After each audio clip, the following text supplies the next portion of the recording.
پشکنینی فەرمانی سیەکان چییە و کێ پێویستە بیکە و هەروەها سوودەکانی چییە.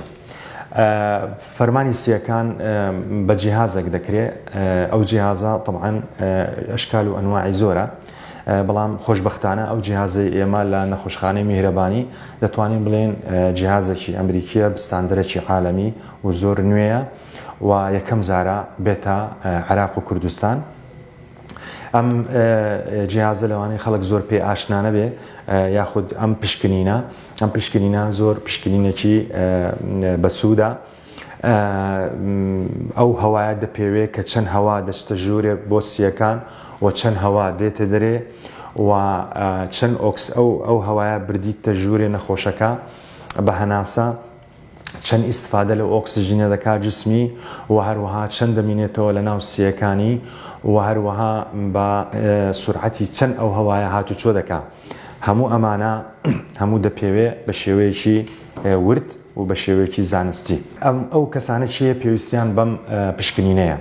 ئەو کەسانێکەوە پشیان تەنگە یاخود هەناسەیان تەنگە یاخود زوو ماندی دەبن لەگەڵ جوڵە و حەرەکە، ئەو نەخۆشانەی کەوا حساسی قەسەباتیان هەیە یاخود نەخۆشی ڕەبوویان هەیە، ئەو نەخۆشانەی کەوا هەوکردنی قەسەباتی درێژخایانیان هەیە، ئەو دەچ بەهۆی جگەرەوە بێ یا بە هۆکاری ترەوە بێ و هەروها ئەو نەخۆشانەی کەوا سنجیان تون دەبی یاخود ژانە سنجیان هەیە بە تایبەتی لە کاتی جوڵە و حەرەکە و هەروها ئەو نەخۆشانەی کە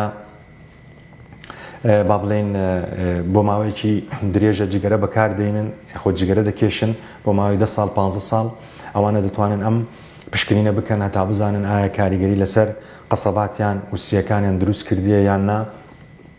و هەروەها ئەو نەخۆشانەی کە نەشتەرگەری دەکەن پێش نەشتەرگەری کە ئەگەر کێشەیەکانە بێ لە هەناسە تەنگی یاخود سنگێشە یاخود ماندیبوون بە جوڵە، ئەم پشکنینە بکرێ بۆی دڵنیا بن لە سیەکانیان لە پاشەوی لە عملیات ئەخوا نەخواستا بەنج و عملیاتەکە کاریگەری نەبی لەسەر سیەکانیان. و هەروەها ئەوانەی کەوا کۆخەیان هەیە، کۆکەی درێژخایانیان هەیە، ئەوانش ئەم پشکنیان بۆ بکرێ بۆ ئەوەی دڵنیا بن کە سیەکانن بە شێوەیەکی باش و دروست ئیش دەکات.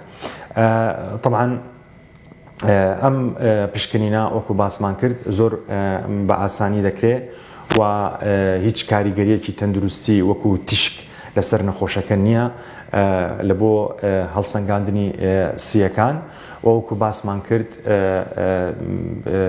بە شێوەیەکی ڕێک و پێک ئیشکردنی سیەکان هەڵدەسەنجێنێ و دەپێوێ بە هیوای تەندروستێکی باش بۆ هەموو لایەک.